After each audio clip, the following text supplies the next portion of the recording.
se siete d'accordo in qualche maniera introdurrò due argomenti e potete assolutamente in qualche maniera intervenire. Anche ci sono, mi dicono, delle domande.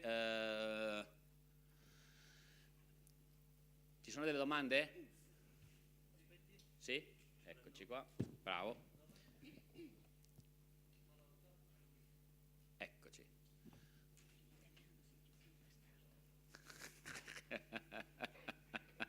Dentro. Bene, allora tenteremo di mettere il diavolo e l'acqua santa assieme e inizierei con te. Sono il diavolo o l'acqua santa? Sì? Quanto interessa a noi la proposta culturale cinese? Cioè, guardiamola in termini speculari, no? A me interessa sapere qualcosa sulla Cina perché è una grande cultura, è una cultura antica, eccetera. Ho più familiarità con altre culture, ovviamente, e quindi la mia curiosità principale, diciamo, a breve termine, più immediata, è magari di sapere qualcosa di più su quella greca, su quella medio orientale, eccetera, eccetera. Però in più il cinese ha una grande curiosità verso l'Occidente in generale.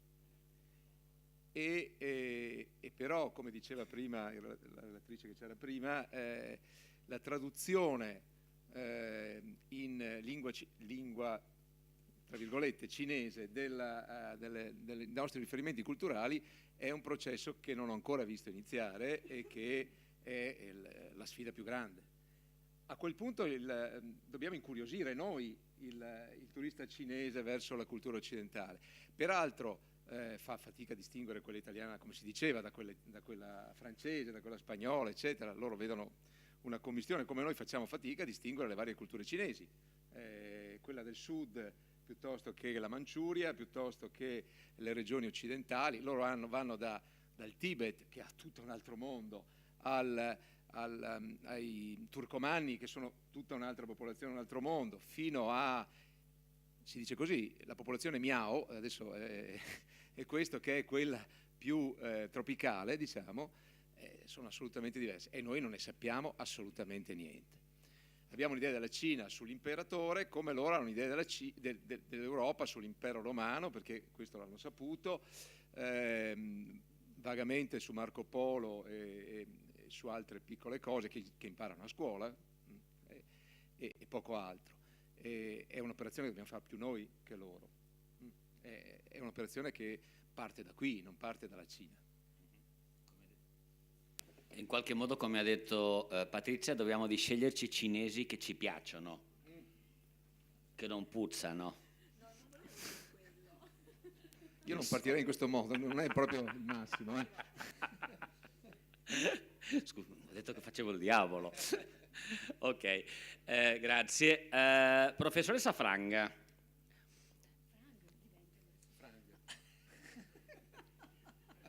Mariangela, cosa sto tentando di essere serio. Dopo dicono che sono un cazzone, no? Sei streaming. Detto ciò, senti un po', a me sempre mi ha colpito straordinariamente, penso che può essere un buon riferimento per quello che stiamo tentando di fare in Sardegna, il caso del Trentino. Trentino ha delle attrattive turistiche importanti, attrattive culturali forse ne ha meno, ma è stato in grado di creare una proposta turistica a partire dal patrimonio immateriale, quello che è la personalità, l'identità. Come si fa? Non ho capito la domanda. No, scusami, veramente non ho capito la domanda. Più che una tavola rotonda è un cabaret. Vero, hai ragione, di burlesque quasi. La domanda è questa.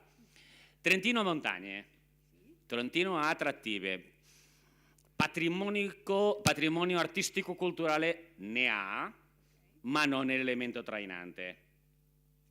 Ok? Bene, come con il territorio, con la proposta di identità del territorio, con quello che è il Trentino, se può costruire una proposta turistica, un'attrattiva turistica di patrimonio immateriale. Sì, intanto buongiorno a tutti, ben ritrovati. Allora,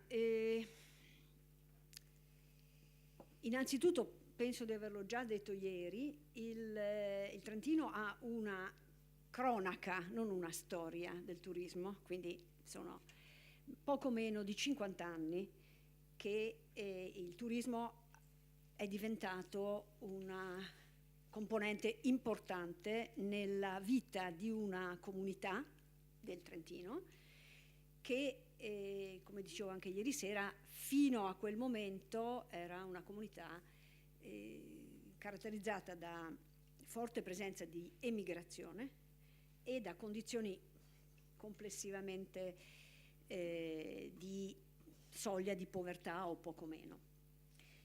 Dopodiché,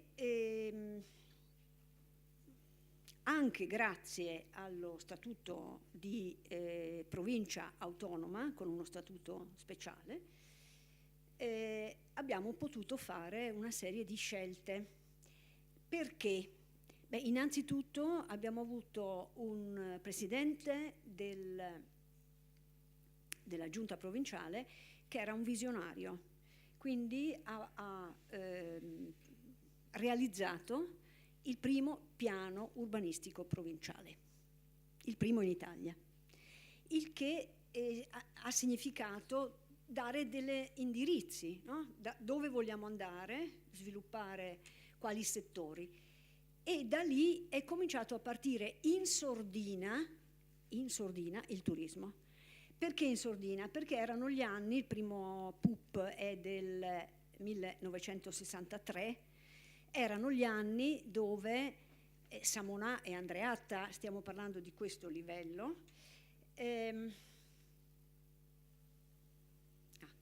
devo...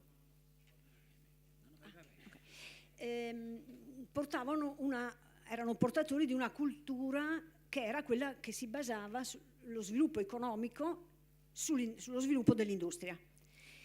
Quindi per questo dico è partito in sordina il turismo. Dopodiché è diventato un forte attrattore grazie anche al fatto che in Italia in quegli anni si è cominciato ad andare in vacanza. Quindi sto parlando degli anni 70, una domanda, dal punto di vista come economisti, diciamo, una domanda in crescita. Quindi non era particolarmente difficile fare turismo. Perché? Perché i fattori naturali di attrattiva straordinari dal punto di vista della vacanza in montagna e quindi è andato crescendo.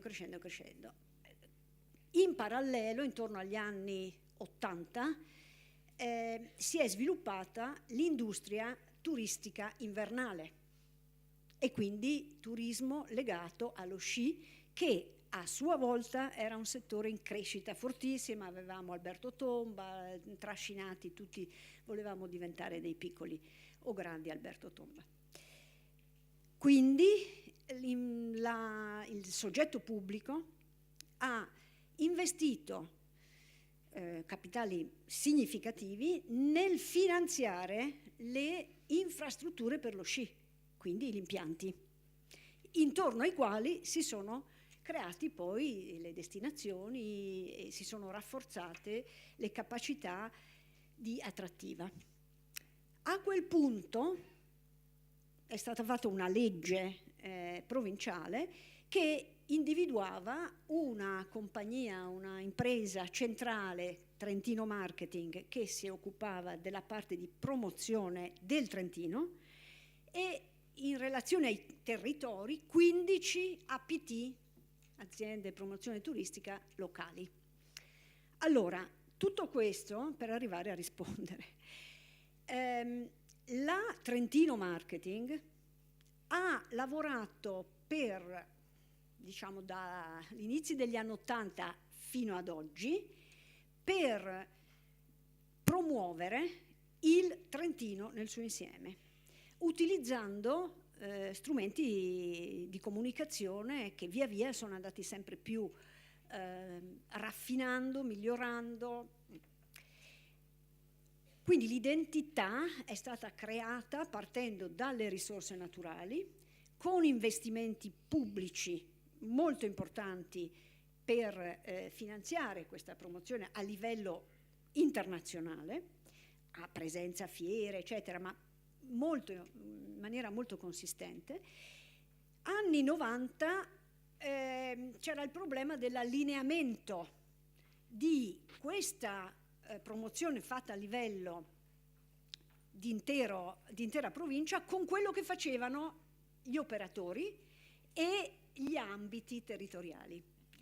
Quindi qui di nuovo il Trentino Marketing e l'assessorato al turismo hanno fatto un'azione di convincimento delle APT di territorio per cercare di allineare la comunicazione, perché altrimenti usciva la promozione a livello ombrello trentino che si poggiava su alcuni elementi forti, la natura, la bontà del territorio, i servizi allineati ad un livello qualitativo alto per i turisti, eccetera, eccetera. Dall'altra parte, a livello territoriale magari uscivano dei messaggi un po' diversi. Quindi questo è stata un'operazione di costruzione dell'identità,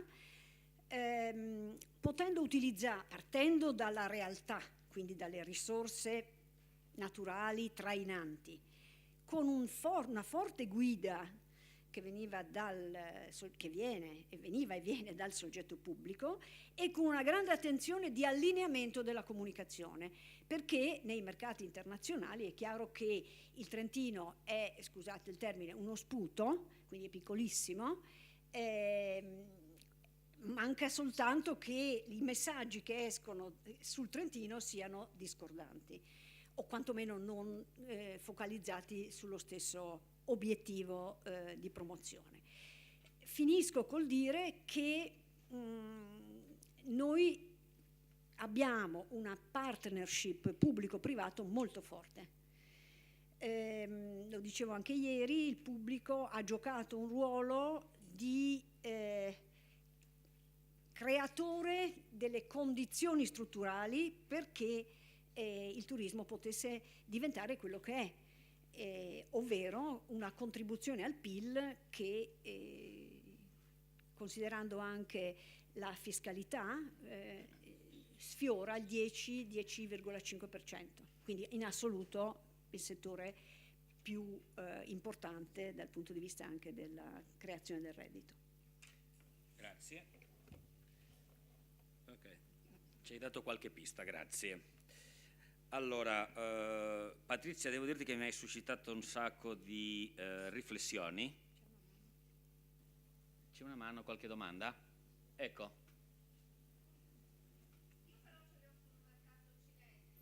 Può procedere, puoi farla? Sì, sì.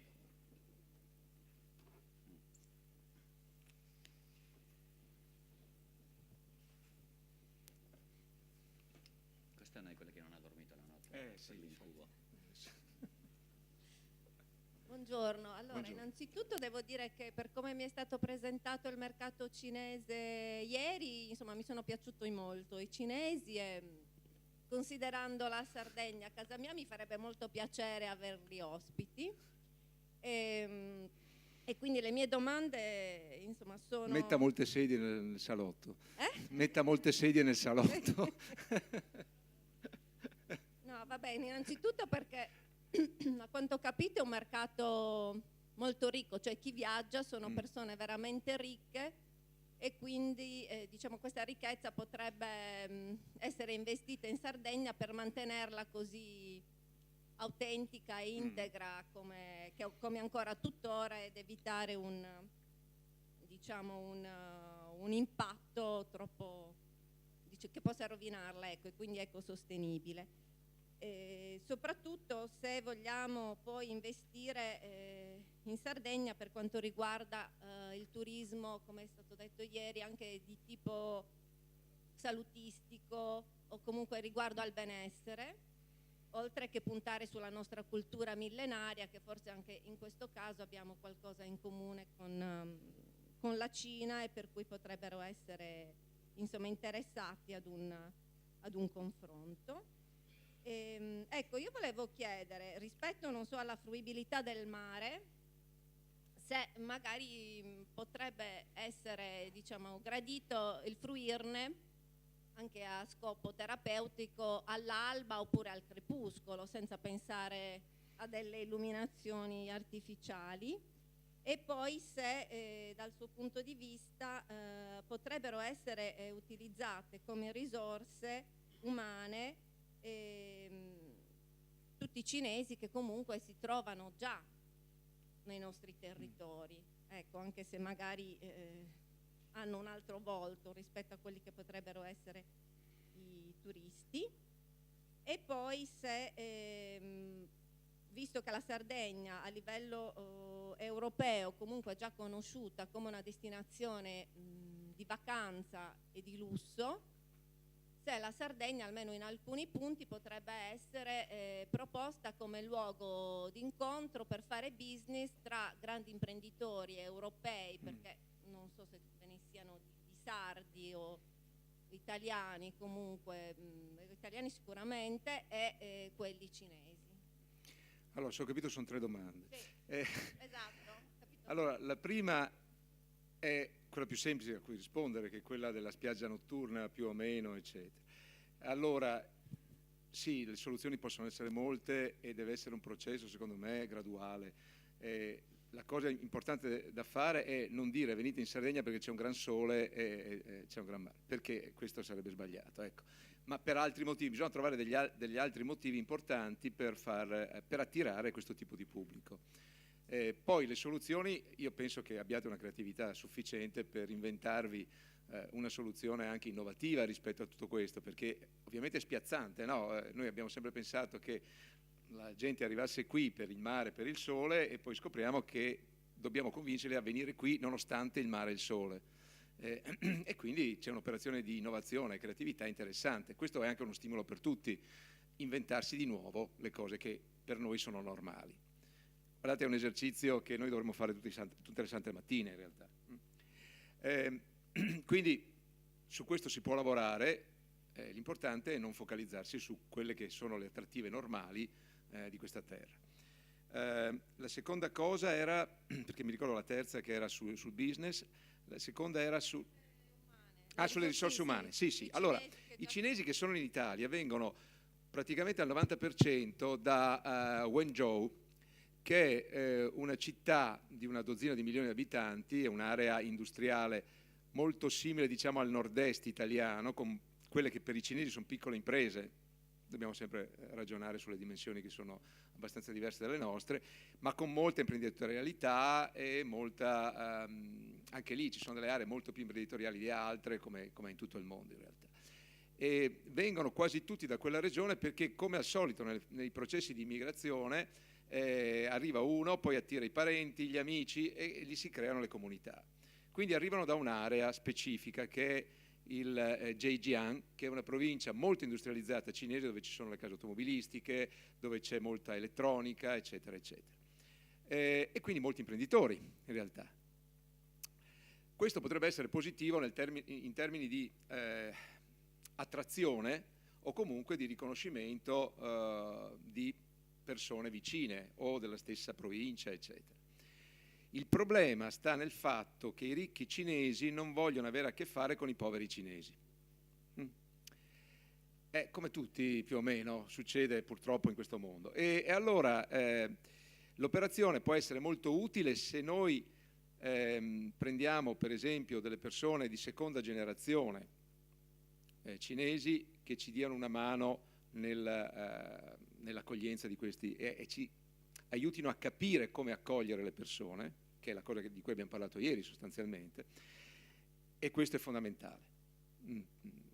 Non c'è niente di meglio di una persona che ha una base culturale cinese e una italiana per poter aiutarci a fare questo tipo di elemento. E quindi la seconda generazione, secondo me, è una miniera enorme che dobbiamo imparare a sfruttare. Poi il ricco cinese vuole avere a che fare con un occidentale, altrimenti pensa di essere trattato da cinese. E quindi abbiamo bisogno che anche il direttore dell'hotel, che deve essere occidentale, vada a salutare il ricco cinese, eccetera, eccetera. Poi che ci sia qualcuno che parli la sua lingua e che lo aiuti come, diciamo, servizio, questo va molto bene. Non dimentichiamo che non possiamo abbandonare il ricco cinese a un giovane cinese di seconda generazione, perché sarebbe un errore madornale. È quello che si diceva ieri relativamente all'autorità e alla gerarchia, sarebbe un errore molto, molto grande. La terza cosa è quella del business. Questo è un altro elemento chiave. Come possiamo attrarre? Si diceva ieri il lifestyle del jet set, chiamiamolo così. Sono appena stato nell'altra parte dell'aeroporto e ho visto delle cose che voi umani non potete neanche immaginare, e quindi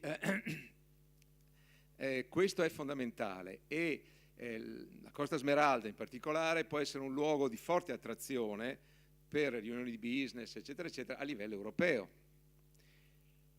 E non ci sono molti luoghi così, se no uno deve andare a Londra o deve andare da altre parti, ma non combina la vacanza con il business, che è uno degli elementi fondamentali che voi potete avere e che pochissime location hanno. Sì, c'è Cortina, cioè si parlava di questi luoghi. In Italia c'è Cortina, c'è Capri e c'è la Costa Smeralda, poi non c'è altro. Cortina d'inverno soprattutto, ma anche un po' d'estate, la Costa Smeralda l'estate. Più di Capri, perché qui c'è un aeroporto, perché c'è tutta una serie di cose che possono essere utili.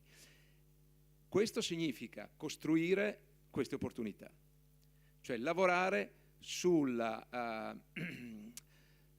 creazione di opportunità di business o di incontro di business, e quindi tutti i servizi che a questo sono legati. Si potrebbe fare anche una, chiamiamola business school III top, in cui vengono dei primi nomi mondiali a fare 2 giorni, 1 giorno, cose di questo genere, e questo attrae tutti gli imprenditori che vengono qui d'estate per una mezza giornata, perché poi magari vogliono fare altro, eccetera. Però ci sono una montagna di servizi che si possono costruire su questo, creando anche, e qui è più difficile, cioè è più a lungo termine, un'immagine di luogo di business e luogo di vacanze. Voi avete quest'area dell'aeroporto che è già un elemento chiave che pochissime altre location hanno, e su questo bisogna continuare a costruire per riuscire ad attrarre questo tipo di persone. Come diceva giustamente, sono persone che non consumano il territorio, perché sono pochi, però hanno una potenza economica notevole e muovono tutta una serie di servizi e di ricadute economiche molto molto grandi. E su questo direi che è un elemento di opportunità molto forte che avete voi e pochissime altre localizzazioni hanno in giro per il mondo. Per seguire sull'ambito dimmi? Ecco.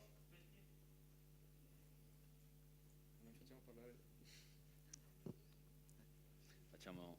Io volevo chiedere una cosa al professore Iar, che in merito alla Cina, ma poi anche alla professoressa, perché mi è piaciuto moltissimo il suo intervento. Allora, io ho capito che per il turista cinese è un turista ricco, con molte esigenze, e come diceva lei, Portocervo e forse il Forte Village sono gli unici posti in Sardegna che potrebbero attrarre questo tipo di clientela, perché hanno il lifestyle, hanno il luxury per quanto riguarda, diciamo, lo shopping, hanno i servizi a cui loro sono abituati e hanno anche la possibilità di far incontrare quelle persone a livello di business, forse anche più il Forte Village, perché essendo un enclave si trovano tutti lì e in pratica hanno maniera di conoscersi al di fuori dal lavoro, si parla di business. Quindi secondo me è un turista che ha bisogno di una professionalità altissima che non possiamo trovare in tutte le parti della Sardegna, quindi lo dovremmo proprio considerare un turista di nicchia, e penso che questo non ci aiuti molto poi per quello che è l'obiettivo, quello della destagionalizzazione, nel senso che loro sì hanno vacanze anche al di là, diciamo, nei periodi nostri di spalla, però alla fine è talmente concentrato in questa categoria che è difficile, diciamo, attrarlo. E questa è la domanda che volevo fare a lei, se sto sbagliando oppure no, ma questo è quello che ho pensato. Invece alla professoressa Lettori volevo chiedere questo. in qualche maniera noi dovremmo parlare di noi, dovremmo essere consapevoli di quello che abbiamo. Il problema secondo me nasce dalla scuola, perché noi fondamentalmente studiamo gli assiri e babilonesi ma non sappiamo chi sono i nuragici. Allora già questo è drammatico, perché io vorrei sapere di più di quello che mi succede intorno, di che cosa sono quelle 4 pietre, perché sono belle, mi piace vederle, eccetera, però non lo so. Vorrei sapere che cosa è successo a Tarros, che cosa, sì, giganti, ma alla fine che cosa significano veramente i giganti? Allora la domanda è questa: in materia di comunicazione sarebbe utile fare un film. Abbiamo fatto un film, un breve cortometraggio sui nuragici che ha riscosso abbastanza interesse, però forse la maniera per attrarre è proprio quella di comunicare velocemente in questo senso, cioè anche andando al di là di quella che è la cultura con la C maiuscola, tornando al discorso di professore Iarche, ma andando sul mito, ecco, non su quello che veramente potrebbe essere successo, ma anche immaginare. E questo perché? Perché pensavo alla Nuova Zelanda col Signore degli Anelli, che ha veramente, oppure che ne so, a Harry Potter per quanto riguarda alcune zone dell'Inghilterra. Può essere questo un mezzo anche per la Sardegna? Certamente sì. Joseph prima, quando ha fatto la sua relazione, ha fatto vedere un pezzo che io non ho trattato, perché sennò ci vogliono giornate, che è quello della gamification, che sta diventando un veicolo molto importante, perché parla un linguaggio che i giovani capiscono, ma capiscono anche i non giovani. Anche qui faccio un esempio. Il Museo Archeologico di Napoli ha fatto fare a questo giovane game designer un videogioco che si chiama Father and Son, padre e figlio, in cui illustra quello che c'è dentro il museo. Allora, questo videogioco è entrato nei primi 10 del mondo, quindi si è misurato con videogiochi come Assassin's Creed, Candy Crush, cioè stiamo parlando di 3 milioni di visualizzazioni e 3 milioni di download e 10 milioni di visualizzazioni. Ma la sorpresa di questo videogioco è che il fruitore, cioè chi ha downloadato il videogioco, sono donne di 50 anni. Quindi una sorpresa, cioè sono madri, tanto per dirla chiara, no? È evidente. Quindi poi dalle madri è andato ai giovani che si sono sentiti, voglio dire, coinvolti. Quindi un'altra parola chiave che viene un po' abusata è storytelling, ma se noi non raccontiamo appunto quello che abbiamo, nessuno lo sa, evidentemente. Il tema è fondamentale, quello della comunicazione. Per quello che riguarda la Cina, io sono assolutamente d'accordo con quello che viene detto, è fondamentale capire che la Cina è un paese enorme, noi siamo una mosca nei confronti della Cina, mi sembra che sia già 5 volte l'Europa, noi non possiamo confrontarci neanche con le città più piccole, ogni anno sfornano, mi sembra, 100 milioni di miliardari, no? Se non erro, 100.000, 100.000, no, 100 milioni no, perché sono 1 miliardo e 300 milioni, 100.000 miliardari che però per noi, voglio dire, anche se ne vengono 10 va bene, no? Parlavamo della cultura millenaria, noi qui abbiamo i giganti di Monti Prama, loro hanno i guerrieri di Xi'an. Vogliamo fare qualcosa per metterli insieme? Joseph, guardo te, sì.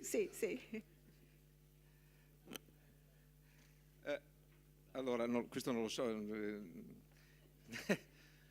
anche lì sono tanti. Comunque, vabbè, questo discorso sulla raccontare è assolutamente fondamentale. Adesso si parlava poi ieri sera a cena del fatto che ci sia George Clooney qui vicino che sta girando una serie. Le serie sono spaventose dal punto di vista della promozione turistica, è una cosa che uno non si immagina neanche cosa succede. E se noi riuscissimo a far girare una serie cinese qui, chi è che li ferma più? È un problema mica da poco. E quindi pensateci, anche promuovendo dei set, che adesso questo set ormai è costruito, però è un set che è della Seconda Guerra Mondiale, se non sbaglio, ma è un set già fatto, potrebbe attirare altre produzioni. perché è mezzo già fatto, quindi i costi di produzione diminuiscono, eccetera. Insomma, queste cose qui vanno assolutamente sfruttate. Se c'è George Clooney qui vicino, caspita, è una promozione turistica spaventosa. George Clooney sta sul mondo, Nespresso, non sto dicendo... E quindi prima era No Party, e adesso è Nespresso. Cioè, siamo su cose che dovremmo imparare moltissimo, questo però lo lascio dire a Joseph, di sfruttare le opportunità che giornalmente arrivano e che per noi sono normali, poi non stiamo distratti, siamo concentrati su piccole cose, eccetera, su quelle quotidiane per forza, perché dobbiamo risolvere il problema quotidiano. Ma queste cose qui vanno assolutamente, ci dovrebbe essere una task force dedicata a questo, che dice, oh caspita, oggi in Sardegna è arrivata questa persona sotto e cerchiamo di lavorarci sopra. Per quanto riguarda la destagionalizzazione e quello che mi chiedeva prima, è vero, allora i turisti cinesi hanno comunque una stagionalità, come avete visto, molto diversa dalla nostra, e non c'è l'agosto, che per noi è fondamentale. Peraltro i ricchi possono destagionalizzarsi come vogliono, non è quello il problema. Però questo, lei ha ragione, come attrarre in altra stagione questo tipo di popolazione che va su turismo e business.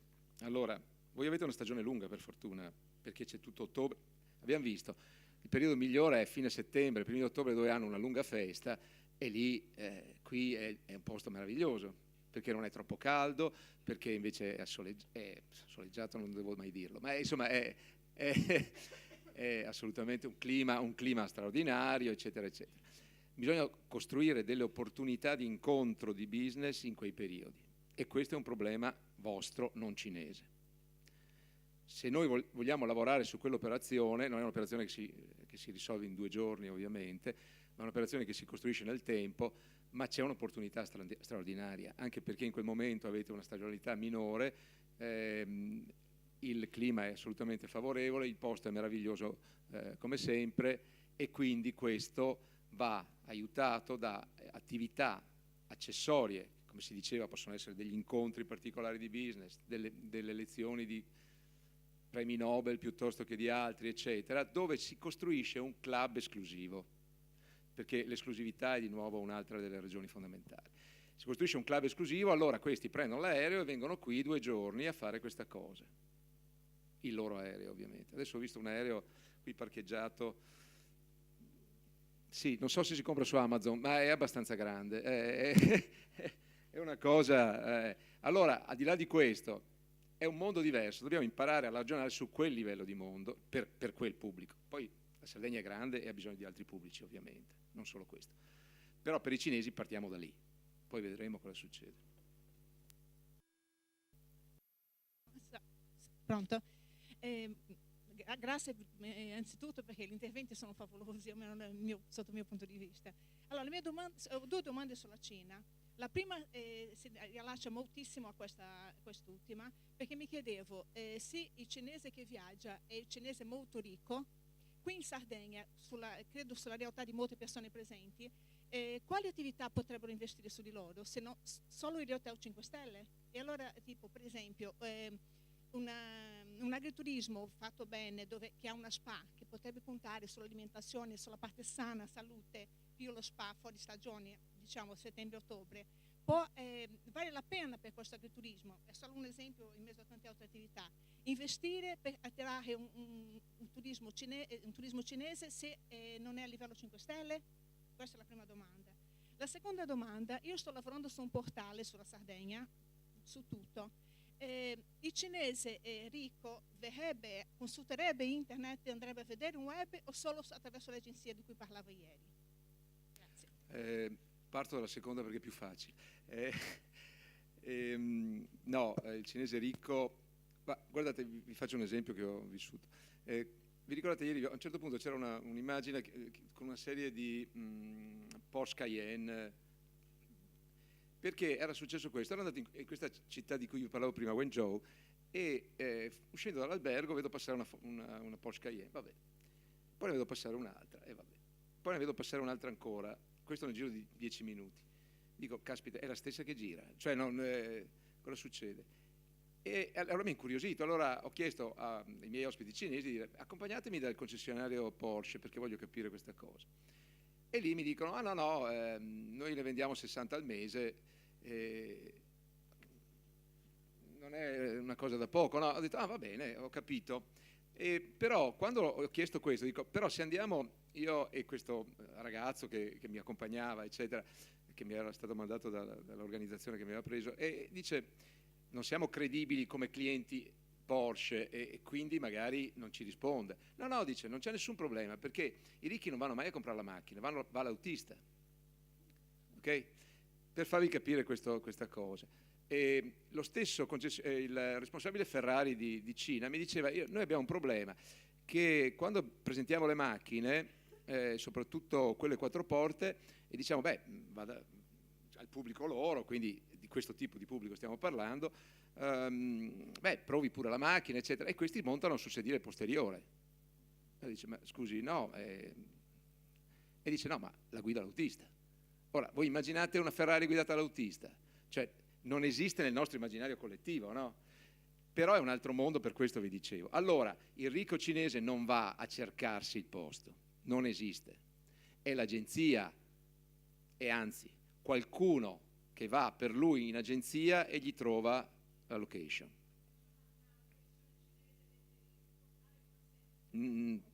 Ha senso per l'agenzia, ma non ha senso no, poi come vi ho detto ieri, nessuno guarda i siti e i portali. Si va attraverso WeChat, si va attraverso i social, è già stato superato questa cosa. Però il ricco cinese non va a cercarsi le cose, per ora, non so in futuro perché tutto cambia, per l'amore del cielo. Sulla prima domanda invece, che era quella del cosa facciamo noi che non abbiamo un hotel a 5 stelle, sostanzialmente,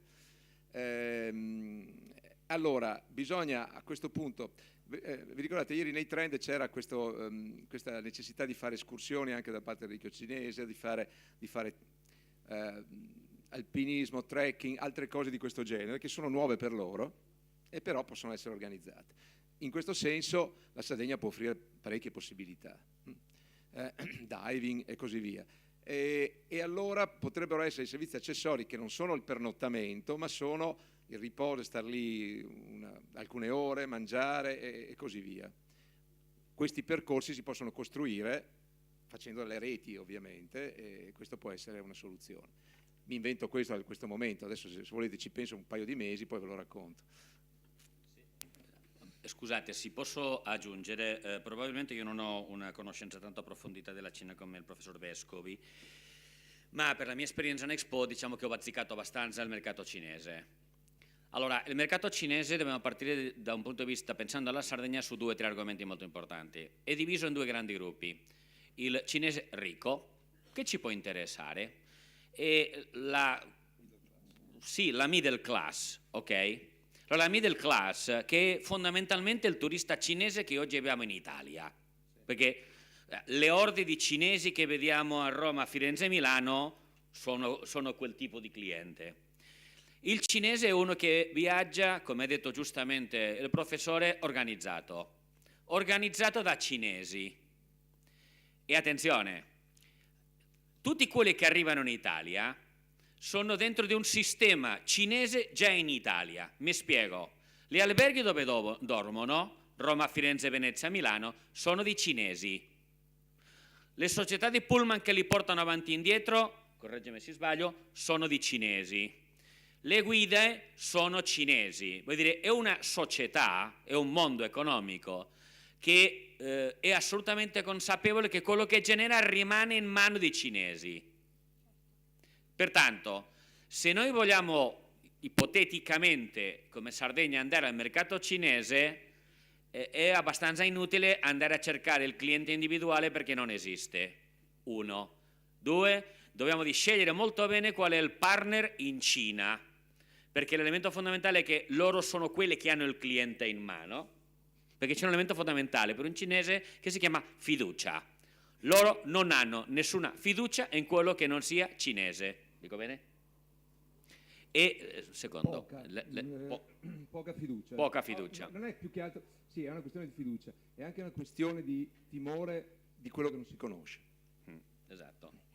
E per ultimo, dobbiamo tenere conto un fatto, che quello che noi abbiamo in qualche maniera può interessare, diciamo, non a una nicchia, a una micronicchia. Perché, come ha detto giustamente il professore, la nostra cultura, è un mondo diverso, ma soprattutto, e lì dove andremo in contraddizione noi, sistema turistico sardo, questi non arrivano e noi siamo abituati a che i clienti ci arrivino, noi dobbiamo andare a cercarli e per cercarli devi parlare il cinese, pensare in cinese, ragionare come ragiona un cinese, ovvero un lavorone per come noi siamo abituati. E soprattutto essere cinesi. Ma più o meno.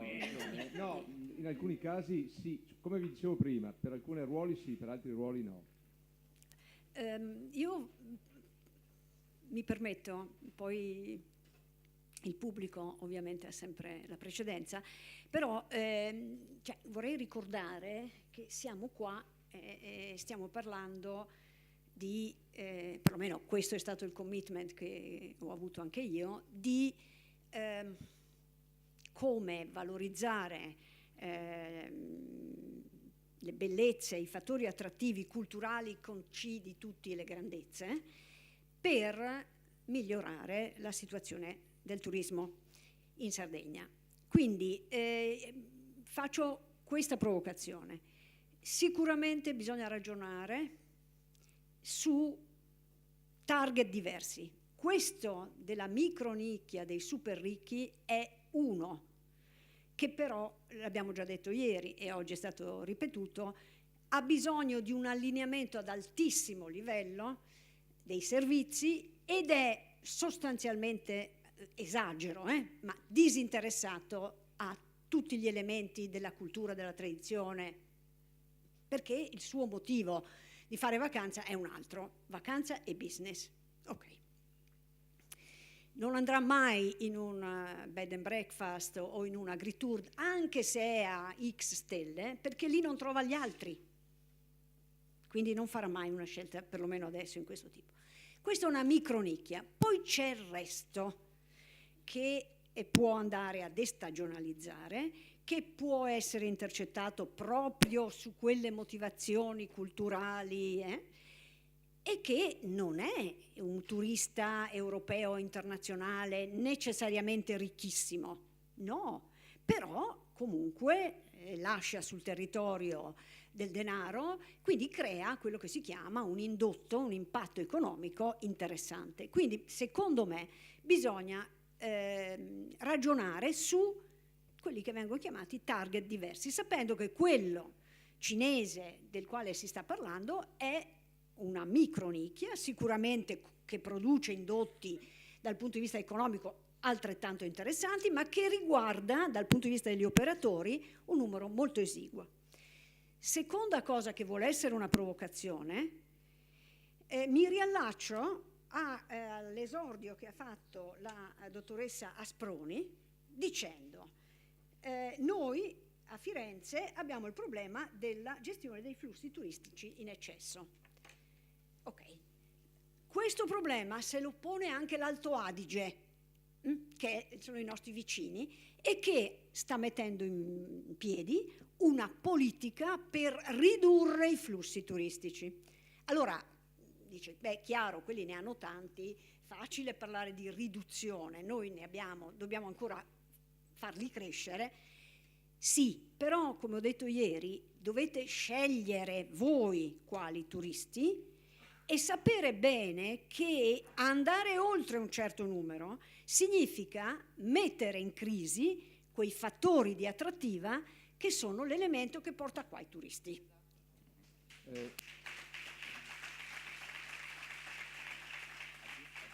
Sì.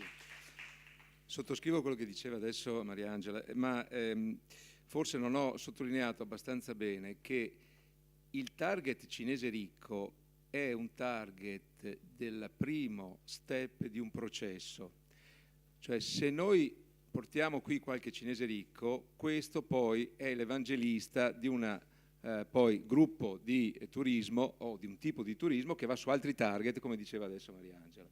perché è chiaro che la Sardegna non vive solo di questi e non può vivere solo di questi. Ma non ci arriviamo al cinese della middle class se non passiamo attraverso il cinese ricco, perché il cinese della middle class arriva qui solo perché sa che ci sono arrivati i cinesi ricchi e vuol vedere perché sono qui. Ecco, questo come esempio, questo è successo dappertutto in realtà. Poi sul demarketing, beati Venezia, Firenze e l'Alto Adige, beati loro che stanno cercando, beati, sì, qualche difficoltà c'è, ma insomma di ridurre i turisti, magari li spostiamo in Sardegna. Tourism Call to Action, 7 incontri formativi per la crescita turistica della destinazione Sardegna. Iscriviti su www.aeroportodiolbia.it.